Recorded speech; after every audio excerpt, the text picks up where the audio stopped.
പ്രമേഹ ചികിത്സ എന്തുകൊണ്ട് വിജയിക്കുന്നില്ല, അല്ലെങ്കിൽ എന്തുകൊണ്ട് ഫലപ്രദമാകുന്നില്ല? കുറച്ചുകൂടെ തുറന്ന് സമ്മതിക്കുകയാണെങ്കിൽ നിലവിലത്തെ പ്രമേഹ ചികിത്സ ഒരു പരാജയമാണ്. ഞാനിത് പറയാനുള്ള പ്രധാനപ്പെട്ട കാരണം, നമുക്കറിയാവുന്ന ഭൂരിഭാഗം പ്രമേഹ രോഗികളും പ്രമേഹ രോഗികളായി തന്നെ തുടരുകയാണ്. അവരന്നും ഇന്നും പ്രമേഹ രോഗികളാണ്. മിക്ക ആൾക്കാരിലും ജീവിതാവസാനം വരെ പ്രമേഹം കൂടെ ഉണ്ടാവും. പ്രമേഹം റിവേഴ്സിബിളാണ് എന്നുള്ളൊരു വിഷയം അല്ലെങ്കിൽ എന്നൊരു ന്യൂസ് ഇന്നും അതൊരു ഫേക്ക് ന്യൂസാണ്, ഒരു ഹൈപ്പാണെന്ന് പറഞ്ഞ് മുഖം തിരിഞ്ഞ് നിൽക്കുന്ന ഒത്തിരി ആൾക്കാരെ എനിക്കറിയാം. പ്രമേഹം റിവേഴ്സിബിൾ അല്ല എന്ന് നിങ്ങളോട് ആരെങ്കിലും പറഞ്ഞാൽ തീർച്ചയായിട്ടും മനസ്സിലാക്കുക, അതൊരു വലിയൊരു കള്ളമാണ്. ഞാനിത് പറയാനുള്ള പ്രധാനപ്പെട്ട കാരണം, നിലവിലത്തെ നമ്മളുടെ മുഖ്യധാര പ്രമേഹ ചികിത്സാ രീതികൾ, ഒരു കൺവെൻഷണൽ മെഡിക്കൽ അപ്രോച്ചസ് ഒക്കെ തന്നെ ശരിക്കും പറഞ്ഞാൽ കാലഹരണപ്പെട്ടതാണ്. ഇത് ഞാനല്ല പറയുന്നത്. പ്രമേഹ ചികിത്സയുമായിട്ടും പ്രതിരോധവുമായിട്ടും ഇന്ന് ലോകത്ത് വന്നുകൊണ്ടിരിക്കുന്ന പുതിയ പഠനങ്ങളും ഗവേഷണങ്ങളും അത് മനസ്സിലാക്കിയ ഒരാൾക്ക് ഇതൊരു സത്യമാണെന്ന് മനസ്സിലാക്കാൻ സാധിക്കും. ഒരുപക്ഷെ ഇത് ആദ്യമായിട്ട് കേൾക്കുന്ന ഒരാൾക്ക് ഞാനിതൊന്ന് പരിചയപ്പെടുത്താൻ പോവുകയാണ്. ഈ വിഷയമൊന്ന് മനസ്സിലാക്കണമെങ്കിൽ നമുക്കിവിടെ വേണ്ടത് ഒരു പുതിയ സമീപനമാണ്. നേരത്തെ ചിന്തിച്ചതുപോലെ തന്നെ ചിന്തിച്ചുകൊണ്ടിരുന്നാൽ നേരത്തെ കിട്ടിക്കൊണ്ടിരിക്കുന്ന റിസൾട്ട് മാത്രമേ കിട്ടുള്ളൂ. എന്താണ് ഈ മേഖലയിൽ ഉണ്ടായിക്കൊണ്ടിരിക്കുന്ന ഏറ്റവും പുതിയ കാഴ്ചപ്പാടുകൾ, ഏറ്റവും പുതിയ ചിന്താ രീതികൾ? നമ്മുടെ രക്തത്തിൽ ഗ്ലൂക്കോസ് അധികമായി ഉണ്ടാകുന്നത് അല്ലെങ്കിൽ അധികമായി കാണപ്പെടുന്നതിനാണല്ലോ പ്രമേഹം എന്ന് പറയുന്നത്. അതുകൊണ്ട് തന്നെ നിലവിലത്തെ ചികിത്സാ രീതികൾ എല്ലാം ഫോക്കസ് ചെയ്തിരിക്കുന്നത് ബ്ലഡിലെ ഗ്ലൂക്കോസ് ലെവൽ എങ്ങനെ താഴ്ത്താം എന്നുള്ളതാണ്. നമ്മൾ ഉപയോഗിക്കുന്നത് വളരെ എഫക്റ്റീവായിട്ടുള്ള ഹൈപ്പോഗ്ലൈസീമിക് ഡ്രഗുകളാണ്. ഗ്ലൂക്കോസിൻ്റെ അളവിനെ കുറയ്ക്കുന്ന ഡ്രഗുകളാണ്. പരിശോധിച്ച് കഴിഞ്ഞാൽ കഴിഞ്ഞ 10, 30, 40, 50 വർഷങ്ങളായിട്ട് വളരെ എഫക്റ്റീവായിട്ടുള്ള പുതിയ പഠനങ്ങളും അതിനെ അടിസ്ഥാനമാക്കിയിട്ടുള്ള ഒരുപാട് പുതിയ മരുന്നുകൾ നമുക്ക് വികസിപ്പിച്ചെടുക്കാൻ സാധിച്ചിട്ടുണ്ട്. അതൊക്കെ വളരെ നല്ല കാര്യങ്ങളാണ്. അതിൻ്റെ ഗവേഷണം ഇനിയും തുടരേണ്ടതുണ്ട്. പക്ഷേ പ്രോബ്ലം എന്താ ചോദിച്ചാൽ, ഈ എല്ലാ പ്രവർത്തനങ്ങളും പഠനങ്ങളും ഒക്കെ ഈ ബ്ലഡ് ഗ്ലൂക്കോസ് ലെവലിനെ കുറയ്ക്കാനും അതുവഴി ഈ ഡയബറ്റീസിനെ മാനേജ് ചെയ്യാൻ മാത്രമേ ഹെൽപ്പ് ചെയ്യുന്നുള്ളൂ. It's mostly a problem management. It's not solving the problem. ഈ പ്രോബ്ലത്തിനെ എന്നേക്കുമായിട്ട് നമുക്ക് സോൾവ് ചെയ്യാൻ സാധിക്കുന്നില്ല. ഇവിടെ നമുക്ക് വേണ്ടത്, അല്ലെങ്കിൽ ഞാൻ ഇവിടെ പരിചയപ്പെടുത്തുന്നത് വളരെ ഇൻട്രസ്റ്റിംഗ് ആയിട്ടുള്ളൊരു 3 കോൺസെപ്റ്റുകളാണ്. 1, ഇൻസുലിൻ പ്രേമം. 2, ഇൻസുലിൻ വിരക്തി. 3, ഇൻസുലിൻ പ്രളയം. എന്താണ് ഇൻസുലിൻ പ്രേമം? ഒരുപക്ഷെ നിങ്ങൾ കേട്ടിട്ടുണ്ടാവും, നമ്മുടെ ശരീരത്തിൽ അന്നജം വഴി എത്തിച്ചേരുന്ന ഗ്ലൂക്കോസ് രക്തത്തിലെത്തിയാൽ രക്തത്തിൽ നിന്ന് നമ്മുടെ ശരീരത്തിൻ്റെ എല്ലാ കോശങ്ങളിലേക്കും കടന്നു കയറുന്നതിന് ഫെസിലിറ്റേറ്റ് ചെയ്യുന്നത് പാൻക്രിയാസ് ഉൽപ്പാദിപ്പിക്കുന്ന ഇൻസുലിൻ എന്നുള്ള ഹോർമോണാണ്. ഈ ഇൻസുലിനും ഗ്ലൂക്കോസും തമ്മിലൊരു ലോക്ക് ആൻഡ് കീ മെക്കാനിസമാണ് എന്നുള്ളത് നിങ്ങൾക്ക് അറിയാമായിരിക്കും. ഇവിടെ സംഭവിക്കുന്നത്, നമ്മുടെ ശരീരത്തിലെ എല്ലാ കോശങ്ങൾക്കും, പ്രത്യേകിച്ചും നമ്മുടെ ശരീരത്തിൽ ഏറ്റവും കൂടുതൽ ഗ്ലൂക്കോസിനോട് പ്രേമം തോന്നുന്ന കോശം ഏതാണെന്ന് ചോദിച്ചാൽ മസിൽസാണ്, പേശികളാണ്. So muscles are addicted to insulin. മസിൽസിന് ഇൻസുലിനോട് കടുത്ത പ്രേമമാണ്. ആ പ്രേമം നിലനിൽക്കുമ്പോൾ ഇൻസുലിൻ പേശികളുമായിട്ട് കണക്ട് ചെയ്യുന്നു, ഗ്ലൂക്കോസിനെ രക്തത്തിൽ നിന്ന് നമ്മുടെ പേശികൾക്കകത്തോട്ട് സ്വീകരിക്കുന്നു. ഇതൊരു വളരെ സുവർണ്ണ കാലഘട്ടമാണ്.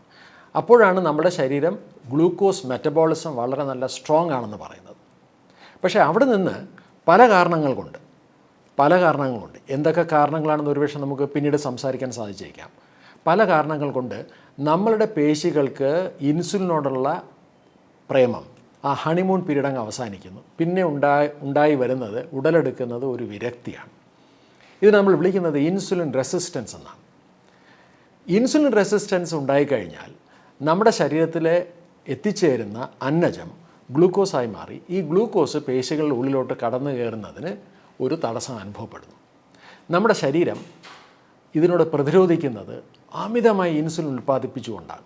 അപ്പോൾ കാണപ്പെടുന്നത്, പാൻക്രിയാസ് അമിതമായി ഇൻസുലിൻ ഉൽപ്പാദിപ്പിക്കുകയും നമ്മുടെ രക്തത്തിൽ ഒരു ഇൻസുലിൻ പ്രളയം ഉണ്ടാകും. അമിതമായ അളവിൽ ഇൻസുലിൻ കാണപ്പെടുന്നു. അതായത് ഫാസ്റ്റിംഗ് സ്റ്റേജിൽ നമ്മളുടെ ബ്ലഡിലെ ഇൻസുലിൻ ലെവൽ, ഞാൻ പറയുന്നത് ഗ്ലൂക്കോസ് ലെവലല്ല, ഇൻസുലിൻ ലെവൽ നോക്കിക്കഴിഞ്ഞാൽ അതിൻ്റെ level almost may be 5 to 7 വളരെ മുകളിലായിരിക്കും. എനിക്കറിയാവുന്ന ഒട്ടുമിക്ക ആൾക്കാരും, പ്രത്യേകിച്ചും പ്രമേഹ രോഗികൾ, ഇത് ജീവിതത്തിൽ ഒരിക്കൽ പോലും പരിശോധിച്ചിട്ട് പോലും ഉണ്ടാകില്ല. ഒരു കാര്യം മനസ്സിലാക്കുക, ഇൻസുലിൻ പ്രളയമാണ് പല രോഗങ്ങളുടെയും തുടക്കം. പ്രമേഹം മാത്രമല്ല, പ്രമേഹം, മിക്ക ആൾക്കാരിലും അമിതവണ്ണം, രക്തത്തിൽ കൂടുതലായിട്ട് കൊളസ്ട്രോൾ ഉണ്ടാവുക, അതുപോലെ തന്നെ ഹൈപ്പർ ടെൻഷൻ, അതുപോലെ തന്നെ കാർഡിയാക് ഡിസീസസ്, PCOD തുടങ്ങിയിട്ടുള്ള പല രോഗങ്ങളും ഇൻസുലിൻ റെസിസ്റ്റൻസായിട്ട് ബന്ധപ്പെട്ടിരിക്കുന്നു. പ്രശ്നം ഗ്ലൂക്കോസ് ആണെങ്കിലും ഇതിൻ്റെ കീ ഇരിക്കുന്നത് ഗ്ലൂക്കോസിലല്ല, കീ ഇരിക്കുന്നത് ഇൻസുലിനാണ്. ലളിതമായിട്ട് പറഞ്ഞാൽ, ഇപ്പോൾ എൻ്റെ മുകളിലൊരു ലൈറ്റുണ്ട്. ഈ ലൈറ്റ് കത്തുന്നത് ഇവിടെയാണെങ്കിലും അതിൻ്റെ സ്വിച്ച് ഇരിക്കുന്നത് ഇവിടെയല്ല, സ്വിച്ച് ഇരിക്കുന്നത് അവിടെയാണ്. ഇൻസുലിൻ റെസിസ്റ്റൻസിനെ കുറിച്ച് ലോകത്ത് ഏറ്റവും കൂടുതൽ പഠനങ്ങൾ നടത്തിയിട്ടുള്ളത് സ്റ്റാൻഫോർഡ് യൂണിവേഴ്സിറ്റിയിലെ ഡോക്ടർ ജെറാൾഡ് M. റീസാണ്. എനിക്ക് തോന്നുന്നു 1970-കളിലോ 80-കളിലോ ആണ് ഇതിനെക്കുറിച്ച് ഇത്രമാത്രം ആഴത്തിലുള്ള പഠനം നടത്തിയത് അദ്ദേഹം. അതുകൊണ്ട് തന്നെ അദ്ദേഹത്തിനെ വിളിക്കുന്നത് ഫാദർ ഓഫ് ഇൻസുലിൻ റെസിസ്റ്റൻസ് എന്നാണ്. ഞാൻ എൻ്റെ ജീവിതത്തിൽ കേട്ടിട്ടുള്ള, അല്ലെങ്കിൽ ഈ വിഷയമായിട്ട് ബന്ധപ്പെട്ട് കേട്ടിട്ടുള്ള ഏറ്റവും പവർഫുള്ളായിട്ടുള്ള സ്റ്റേറ്റ്മെൻറ്റ് ഇതാണ്: if you have slight interest in health you can't be insulin resistant. അതായത് നിങ്ങൾക്ക് ആരോഗ്യത്തിൽ അല്പമെങ്കിലും താല്പര്യമുണ്ടെങ്കിൽ നിങ്ങൾക്ക് ഒരിക്കലും ഇൻസുലിൻ റെസിസ്റ്റൻസിനെ ടോളറേറ്റ് ചെയ്യാൻ പാടില്ല, ഇൻസുലിൻ റെസിസ്റ്റൻസ് ഉണ്ടാകാൻ പാടില്ല. Or if you are insulin resistance you can't be healthy. ഇത്രമാത്രം പ്രാധാന്യമുള്ള വിഷയമാണ് ഞാൻ നേരത്തെ പറഞ്ഞ ഇൻസുലിൻ പ്രേമം, ഇൻസുലിൻ വിരക്തി, ഇൻസുലിൻ പ്രളയം. അപ്പോൾ ഇവിടെയാണ് കറക്റ്റായിട്ടുള്ള ഒരു റീഡയറക്ഷൻ ഓഫ് ഡയബറ്റീസ് ട്രീറ്റ്മെൻറ്റും ഡയബറ്റീസ് റിവേഴ്സലും ഇരിക്കുന്നത്. So the focus should not be on glucose, it should be on insulin. ഭക്ഷണത്തിൽ കൂടെ നമ്മുടെ ശരീരത്തിൽ അമിതമായി അന്നജം എത്തിച്ചേരുന്നതാണല്ലോ പ്രമേഹം ഉണ്ടാകാനുള്ള പല കാരണങ്ങൾ ഒരു പ്രധാനപ്പെട്ട കാരണം. അതുകൊണ്ട് തന്നെ അടുത്ത പ്രധാനപ്പെട്ട ഫോക്കസ് ഡയറ്റിലോട്ട് വന്നു. നമ്മുടെ ശരീരം കാർബോഹൈഡ്രേറ്റിനോട് ഭാഗികമായിട്ടോ പൂർണ്ണമായിട്ടോ ഇൻടോളറൻ്റ് ആണെന്നോ എന്നുള്ള വിഷയമാണ് ഡയബറ്റീസ്. പക്ഷേ പലപ്പോഴും ഇവിടെ സംഭവിച്ചത് വളരെ ബോറിംഗ് ആയിട്ടുള്ള, വളരെ ഒരു ത്യാഗമനോഭാവത്തോടു കൂടി കഷ്ടപ്പെട്ട് ബുദ്ധിമുട്ട് ചെയ്യുന്ന ഭക്ഷണക്രമങ്ങൾ നിലവിൽ വരാൻ തുടങ്ങി. പലപ്പോഴും പല ആൾക്കാർ പല പോർഷനുകളായി 6-7 നേരവും ഭക്ഷണം കഴിക്കുന്ന വളരെ അശാസ്ത്രീയമായ രീതികളോ, അല്ലെങ്കിൽ ഏറ്റവും പ്രധാനപ്പെട്ട വിഷയം ഒരു റോബോട്ടിക് കൈൻഡ് ഓഫ് ഡയറ്റ്, ഒരു യന്ത്രമനുഷ്യനൊക്കെ കഴിക്കുന്ന പോലെ വളരെ അളന്നു തൂക്കി ഒട്ടും രുചിയില്ലാത്ത ഭക്ഷണക്രമത്തിലോട്ട് പോകുന്ന, അല്ലെങ്കിൽ അത് ശീലിച്ച് വിധിച്ച് ജീവിക്കുന്ന ഒത്തിരി ആൾക്കാരെ എനിക്കറിയാം. ഞാൻ കഴിഞ്ഞ ദിവസം ഒരു ക്ലയൻറ്റുമായിട്ട് സംസാരിച്ചപ്പോൾ അദ്ദേഹം പറഞ്ഞ രാവിലെ അദ്ദേഹത്തിനോട് നിർദ്ദേശിച്ചിരിക്കുന്ന ഒരു പ്രോഗ്രാമിൽ കൂടെ നിർദ്ദേശിച്ചിരിക്കുന്നത് കുറച്ച് ചീര, കുറച്ച് വെള്ളരിക്ക, അതുപോലെ തന്നെ കുറച്ച് നാരങ്ങാനീര്, കുറച്ച് ഇഞ്ചി, ഇതെല്ലാം കൂടി ഇട്ട് കുറച്ച് നട്ട്സൊക്കെ ഇട്ട് ബ്ലെൻഡ് ചെയ്തിട്ട് ഒരു രാവിലത്തെ ഒരു ജ്യൂസ് അല്ലെങ്കിൽ ഒരു സ്മൂത്തിയാണ് അദ്ദേഹത്തിൻ്റെ രാവിലത്തെ പ്രധാനപ്പെട്ട ഭക്ഷണക്രമം. അതിനുശേഷം അദ്ദേഹം ഗ്ലൂക്കോസ് നോക്കുന്നു, ഗ്ലൂക്കോസ് താഴുന്നു. അദ്ദേഹം എക്സൈറ്റഡ് ആണ്, പക്ഷേ അദ്ദേഹത്തിൻ്റെ ജീവിത രീതി അദ്ദേഹം ഒട്ടും എക്സൈറ്റഡ് അല്ല, ഒട്ടും സന്തോഷവാനുമല്ല. ഇതിൻ്റെ പ്രധാനപ്പെട്ട കാരണം ഇത്തരമൊരു ഭക്ഷണക്രമം അധിക നാൾ തുടർന്നു കൊണ്ടുപോകാൻ പലപ്പോഴും കഴിയാറില്ല. പലപ്പോഴും അതുകൊണ്ട് തന്നെ മടുത്ത് ഇനി കുറച്ച് ഗ്ലൂക്കോസ് കൂടിയാലും കുഴപ്പമില്ല, ഞാൻ കുറച്ച് രുചികരമായി സന്തോഷത്തോടെ ഭക്ഷണം കഴിക്കാമെന്ന് തീരുമാനിക്കുന്ന ആൾക്കാരാണ് ഭൂരിഭാഗം ആൾക്കാർ. പിന്നെ പലപ്പോഴും സംഭവിച്ചത് കുറച്ച് ഒരു നാമമാത്രമായിട്ടുള്ള എന്തെങ്കിലും കുറച്ച് എക്സസൈസുകളാണ്. അപ്പോൾ കുറച്ച് മരുന്നും കുറച്ച് ഭക്ഷണ ക്രമീകരണവും കുറച്ച് എക്സസൈസും, ഇത്തരമൊരു രീതിയാണ് ഇന്ന് ഭൂരിഭാഗം ആൾക്കാരും തുടരുന്നത്. ഞാൻ നേരത്തെ പറഞ്ഞിട്ട് തന്നെ തിരിച്ചു വരുന്നു. But this approach is actually not solving the problem. Of course they are managing this condition. നമുക്കിവിടെ വേണ്ടത് വളരെ കോംപ്രിഹെൻസീവായിട്ടുള്ളൊരു അപ്രോച്ചാണ്. ഞാൻ നേരത്തെ സൂചിപ്പിച്ച 1-2 വിഷയങ്ങൾ ഞാൻ വീണ്ടും കൊണ്ടുവരുന്നു. നമ്മുടെ ശരീരത്തിൽ അധികമായ ഇൻസുലിൻ, നമുക്ക് വേണമെങ്കിൽ പറയാം അധികമായാൽ ഇൻസുലിനും വിഷം എന്ന് പറഞ്ഞതുപോലെ, അധികമായ ഇൻസുലിനെ കുറച്ചു കൊണ്ടുവരുന്ന, അതായത് ഒരു ഹൈപ്പർ ഇൻസുലിനിമെ മാനേജ് ചെയ്യുന്നൊരു അപ്രോച്ചാണ് നമുക്ക് വേണ്ടത്. ഇവിടെ വളരെ ക്രിട്ടിക്കലായിട്ടുള്ള റോൾ പ്ലേ ചെയ്യുന്ന ഒരു ഓർഗനാണ് മസിൽസ്. ഞാൻ നേരത്തെ പറഞ്ഞു, മസിൽസാണ് നമ്മുടെ ശരീരത്തിലെ ഗ്ലൂക്കോസ് ഡിസ്പോസ് ചെയ്യാൻ പറ്റുന്ന, അല്ലെങ്കിൽ ഗ്ലൂക്കോസിനെ സ്വീകരിക്കാൻ പറ്റുന്ന ഏറ്റവും പ്രധാനപ്പെട്ട ആ ഓർഗൻ ശക്തിപ്പെടുത്തുക എന്നുള്ളതായിരിക്കണം ഒരു പ്രധാനപ്പെട്ട activity of reversal of diabetes.